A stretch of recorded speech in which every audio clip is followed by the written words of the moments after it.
So we are getting to September. School application is going to open again.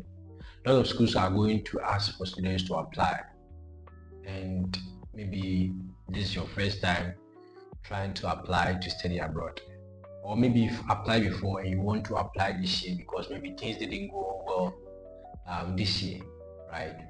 Or maybe you've applied before long but you want to apply again. This YouTube video is for you, right? This is based on my experience that I've also heard from other people. All these combined with all the research I've done and everything combined, and this is what I'm telling you today. A very good advice that if you take is going to help you throughout this journey, and you are not going to ever regret it. You are not going to ever regret it. So first of all, the study abroad journey is very tedious. It's unlike nothing that you've experienced before. This is the reason. Maybe you go to the university, you took a hard course, you learn, you get a result that shows that okay, you've done well. Wow, clap for yourself. That normative power, that grace that you have shows that maybe you are working hard and you know that you've learned and you got it, you're happy. With a study abroad journey is different. There is nothing like normative power to push you to say I'm giving you all my best. And the only way that you get applause or you get to know that wow, I've really done well is the end. So unlike school where you have formative assessment, where in class tests you have quizzes that shows that okay, I'm doing well, so that you get motivated. This journey is not like that. It is only the end that justifies the means. Nothing else makes any sense. You see, you start with school application, and that there are a lot of things you have to consider. Does this school waive application fee? What are their requirements? Do they require test score, transcript evaluation? How many recommendation tests are they requesting for? Are recommenders willing to give this number of recommendations? So you ask yourself a lot of questions. Are they giving full funding to international students? Do they have graduate assistance? Do they have scholarships? You ask yourself all these things before you get to apply. So with this, you can spend about a month researching for the right school to apply based on your criteria. Then comes you finally putting admission application, and then you have to wait for a very long period of time to be able to get the result of your application decision. You get decision. Sometimes the decisions is that you are rejected or accepted. Now, if you are rejected, it means you have to go over again. If you are accepted, then you have to proceed to get your documents required for you to be able to apply for visa. Is there a deposit that you have to pay?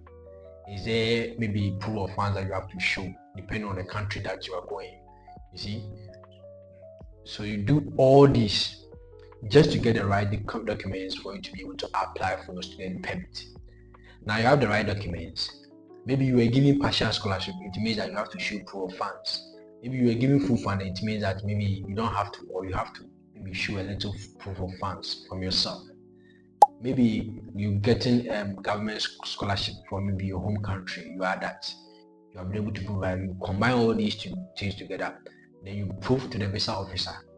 That's one, that you are financially capable to take care of yourself through scholarship or through self-fund or maybe family support.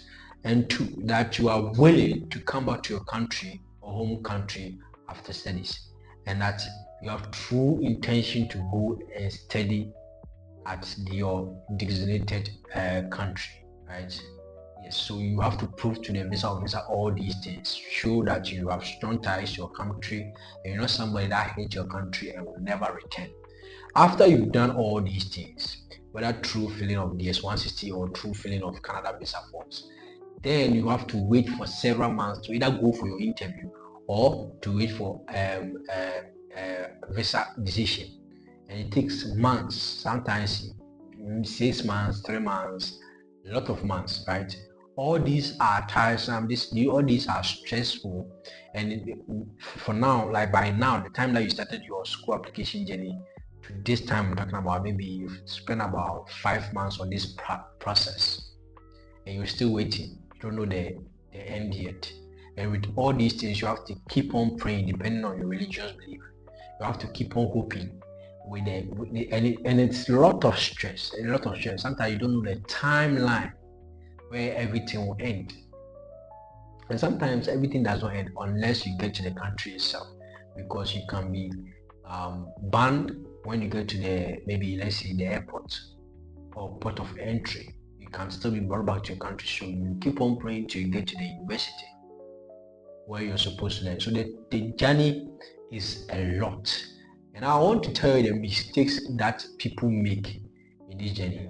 So when they start the journey, what they do is that they neglect everything. And it is the easiest thing to do, because all these things I'm talking about is very stressful.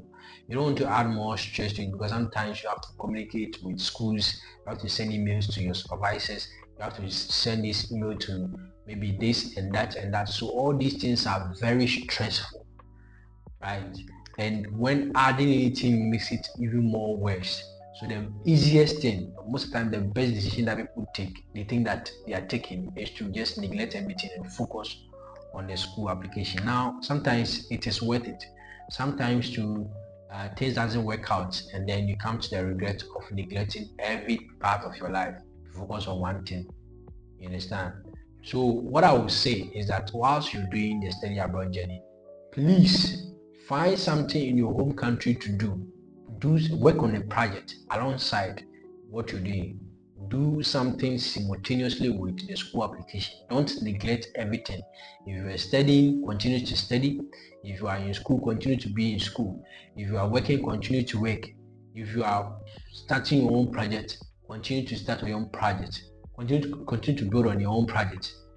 Then the outcome of the or the verdict will not really affect you as much as somebody who is just waiting and then finally getting disappointed in the end, right? So if you have something doing, it distracts you from being anxious or stressful. You have to live meaningfully in the society that you are. You don't have to wait and hope that the visa is 100% assured. No, it doesn't work like that. Continue doing what you're doing. That is one. Two is that no matter how bad your country is, there is an opportunity. Continue to also search for those opportunities. Continue to work on those opportunities.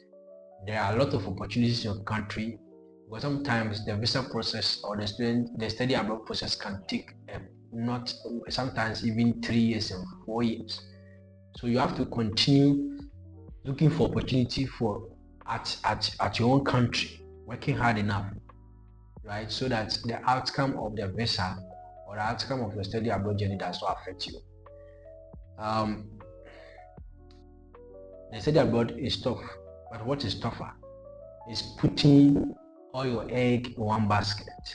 It's really going to be frustrating when the outcome does not turn positive. Thank you for watching this video.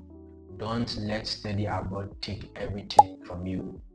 Be strategic, work simultaneously, and make sure that you diversify your portfolio. Thank you very much. God bless you.